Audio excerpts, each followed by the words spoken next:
My name is Andy Young and I'm one of the automotive lecturers down at Unitec in Auckland, New Zealand.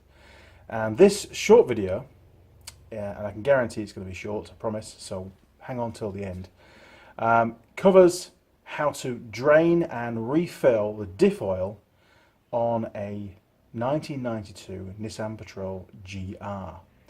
Now, I'm not going to do the front axle as one video and the rear axle as another video because essentially the technique is exactly the same. As regards capacities, I can't remember. It's been a very, very, very long time since this diff oil was changed. I did the gearbox and the transfer box oils last weekend and I didn't do it to video, I'm sorry. I'll probably do that again in a few weeks because what came out was horrific. There was probably more metal than there was oil. Now, seriously, there was a lot of metal in there, and the majority of that was from the synchromesh rings, the Bork rings, because it's like a bronzy sort of colour, coppery colour, brass colour, and there was a lot of that in the oil when I went through it. So it looks like, maybe not in the too distant future, I'm going to be doing a gearbox rebuild on the old Patrol. I hope not, I really do, and that is one of the strongest gearboxes Nissan had built up until that point for a passenger vehicle rather than a truck. So I'm hoping that it's going to hang in there for a couple more years yet, and I'll keep my eyes open for a second hand one and I'll recondition that and then just do a swap. But back to the diff oils. Okay, so we're going to head under the truck. I did do a quick check not so long ago. I think there is a video that covers this. I'm not sure if I actually made a video on it or not. I know I filmed it a little bit. And the diff oil was low. It hasn't been changed. Are you ready? Drum roll. For nearly 10 years. Yes. I feel as bad as you do now at this point.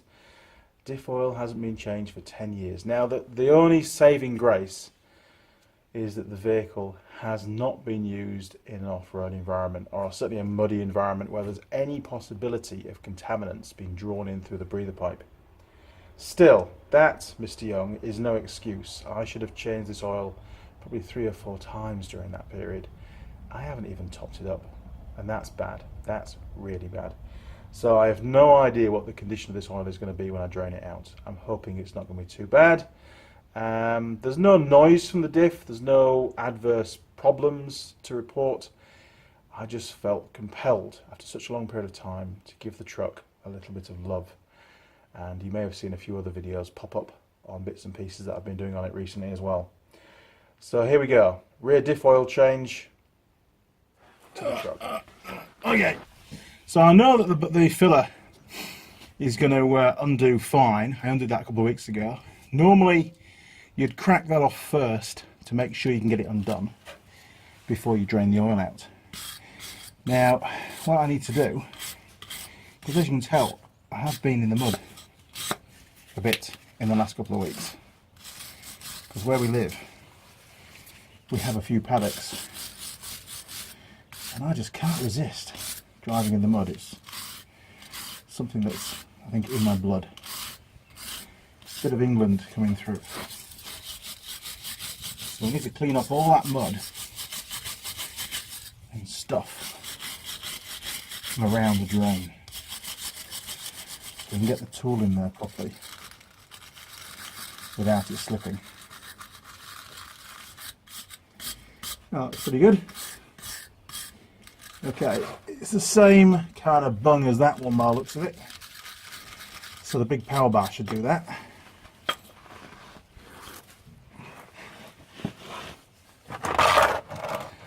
Okay, here we go. Oh, there you go, look at that. Good old Patrol. Now the last person to undo this was Jonathan Skelton. Good friend of mine, and one of the friends that I left behind in the UK when I left. I hope, well, something happened that I couldn't avoid, and if he ever watches this, I hope he's forgiven me for it. Oh, look at that! That's not bad. 10 years old, that oil.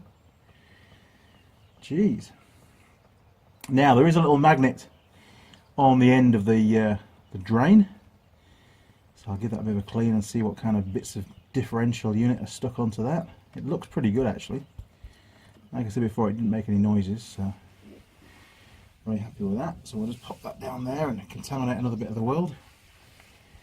And I think it's time for a rag actually. Let's get a rag. Okay, here we go.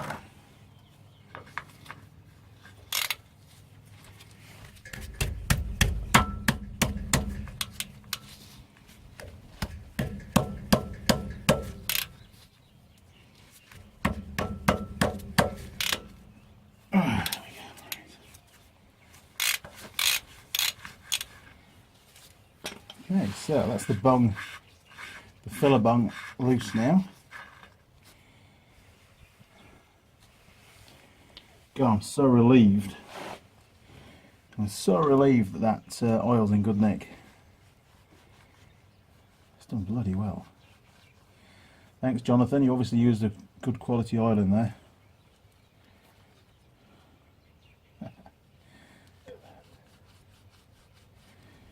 Okay, so before you put the filler bung back in, just make sure you give it a good clean.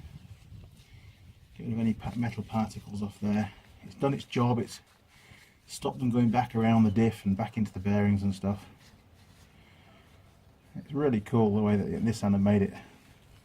It's got a little brass screw holding the magnet in place. Very cool. Okay, now the oil's come out very, very clean. It's not contaminated, so I don't need to really wait for every last little tiny drip to come out. So we can now put that back in again. Now there's no sealing washers on these. They're essentially like a taper thread. So as you tighten them up, they seal on the threads, which is pretty good. It means that you can be in the middle of nowhere and you don't need any new parts apart from just the oil to service the, or to change the oil.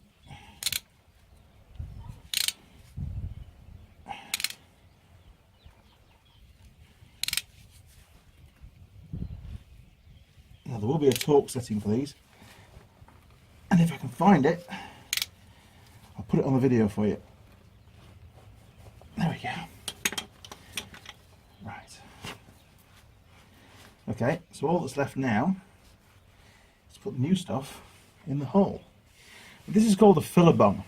So we keep putting oil in until it's completely level inside. The level of oil inside the diff is level with the bottom of this hole, and we'll know that because we'll get a little run of oil coming down. So I'm going to leave the drip tray here, and that's going to catch the overflow, so to speak.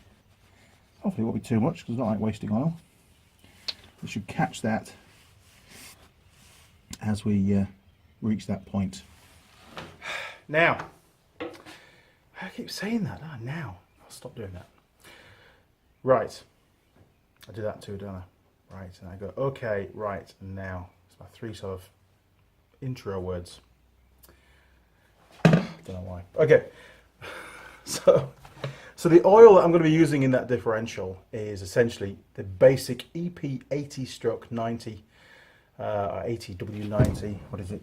Yeah, 80W90 gear oil. It's used in the majority of four-wheel drive, especially the older ones, in the manual gearboxes, the transfer boxes, and of course the differentials and the axles. Now on the newer vehicles that's not the case. There are many different kinds of limited slip diffs, diff lock diffs, all sorts of stuff out there which requires now manufacturer specific oils, and there's a great catalogue of oils available, and you need to make damn sure you're using the right stuff, otherwise you're going to cause some pretty serious, or potentially cause some very serious damage to whatever diff or gearbox you put the oil in. CVT gearboxes are industry renowned for dying the minute you put the wrong kind of oil in. Okay, so the oil that I'm using is Plug Gulf Western, not sponsored by them at all, although they did do me a good price. And as you can see, what's it say? Gear lube, I'm reading backwards, 80W90 stuff. GL5, EP2, GL-5. Whatever that means, it's obviously a specification, a certain quality of oil. I should know all that already, shouldn't I? Anyway, probably do if I look it up. So this is the kind of stuff we're going to be using, and to fill the diff, rather than trying to get a bottle in there, which you can't, I'm going to use one of these. Now it looks very painful, I know. This one is made by, I'll take it around, look. Not a plug, I paid for this, good money. My inheritance, my children has gone down a little bit more. This is made by SP Tools. Now I don't believe that's not Sykes Pickavant Tools, this is a different company, SP Tools. They're not, in my opinion, not the same kind of quality as Sykes Pickavant or Teng, but it's cheap and cheerful. It was like 20 bucks. It makes life so easy, and if the seals die in a year's time, it doesn't matter, you just go and buy a new one, but it makes life very, very easy. And this is what you'll be seeing in the video very shortly under the truck. You may not see the whole thing. Basically the way it works, it's a giant syringe, and we pull that in and it sucks in all the fresh oil inside. And then when we're putting it in the diff, I just push that handle back in again and it pushes the oil all into the diff. Very, very simple. This does leak a little bit at this end, which is a bit annoying, but 20 bucks, it's not a lot. Okay, so I'm going to have to fill a jug from the big 20 litre can and then suck it up into the tool from the jug and then push it into the axle. And it's probably going to take 2.5, 3 litres, but I'll put the specification on this video for you so you guys know. Okay, here we go.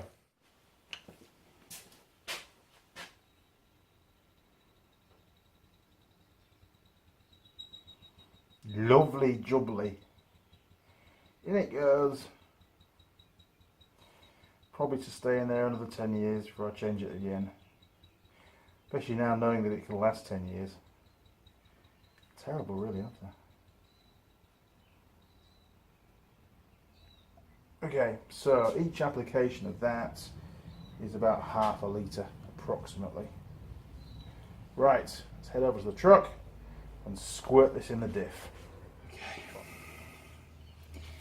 Right, we know it's going to take a few of these. So here goes the first.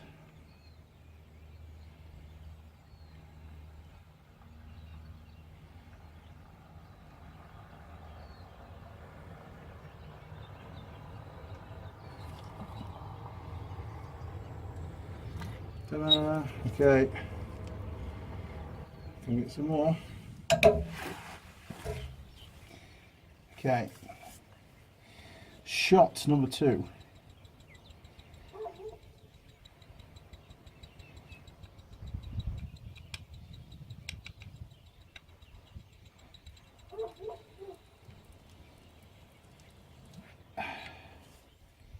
Okay, let's go get some more. It's not full. Don't be tricked by that. That's just a bit of spillage. We're nowhere near full yet.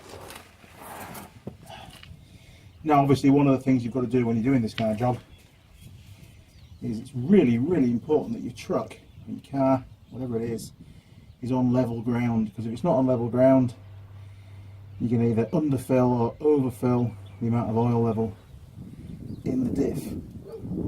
So do park your car on level ground. It's pretty fundamental, to be honest. Okay, so that's shot number 3 coming to an end. That's about 1.5 litres, maybe just under, at a guess. Okay, so this is the 4th application just going in now.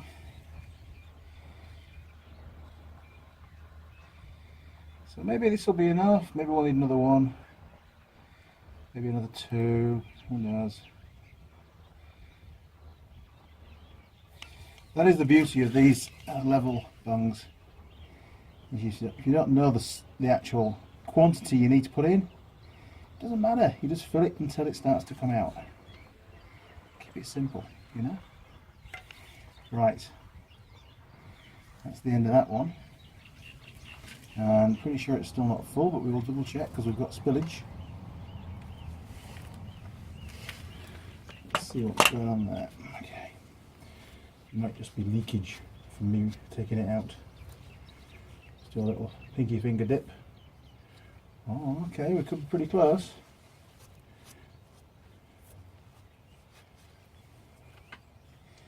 See if it's going to leak again. No. Okay, I'm just going to get some more. One more shot, and that should be enough. Okay, now I suspect it's not going to take very much more now before we're going to start to get leakage. Or overspill, call it what you like. So nice and slowly, I don't want to create a bit of a wave.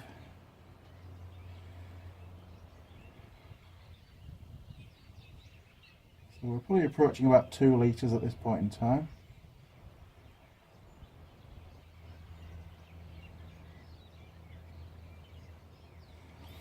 See how easy it is to be a bit out? Still quite a bit more. There we go, look. That's your fill. So we're going to stop at that point. Give it a bit of a wipe. You'll see it'll keep running out. Keep wiping it, it'll keep running out. And that tells us we've definitely reached the level. So we can put the bung on first, stops the leak. And then a bit of a wipe. There we go. So many rags today. I always save my old rags. And they're sort of pretty bad, and I just keep them just for this particular kind of work. Then they disappear in the bin somewhere. Right. Okay, so we can now tweak that up, and again there'll be no doubt a torque setting for that somewhere on the planet. I will find it for you.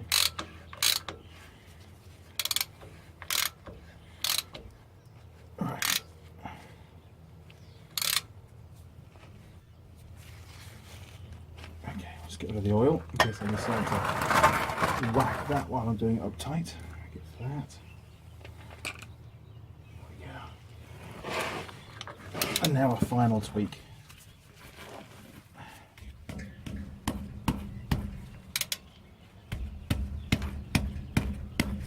This one has leaked in the past. It was quite damp around here when I was checking it a few weeks ago. Okay, well that's how to set the level or replace the diff oil, final drive oil on your Nissan Patrol.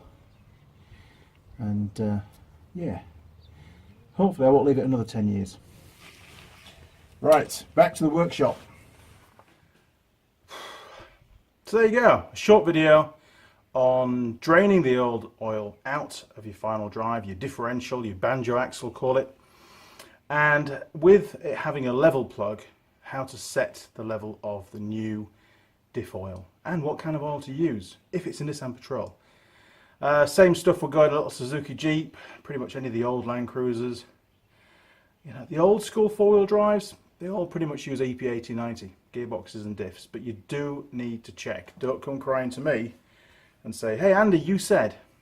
I'm telling you to check the specs, and you guys and I now have the power of Google and the whole of the internet.